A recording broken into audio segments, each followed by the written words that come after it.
இப்ப நான் ஒரு மிகப்பெரிய கம்பெனில ஒரு மேனேஜரா இருக்கேன். 15 வருடங்களுக்கு முன்பு என்னுடைய வாழ்க்கையை திரும்பி பார்த்தா ஒரு சின்ன ஓட்டு வீடு. இப்பதான் நம்ம 1 BHK 2 BHKன்னு சொல்றாங்க. அப்பெல்லாம் அப்படிலாம் இல்ல.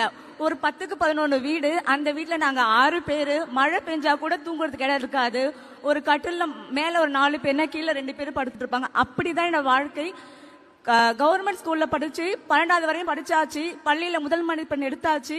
இருந்தாலும் பல கனவுகள், பல ஏக்கங்கள், என்னால உயர்கல்வியை தொடர முடியுமா என்று அந்த தருணத்தில் தான் திறமைகள் இருந்தும் பணம் ஒன்று மற்றும் கல்விக்கு தடையில்லை என்று எங்களுக்கு தோள் கொடுத்து தூக்கி விட்டாங்க என்னோட சூர்யா அண்ணா. இப்ப பல வெற்றிகளை கண்டு நான் உங்க முன்னாடி வந்து நிக்கிறேன்.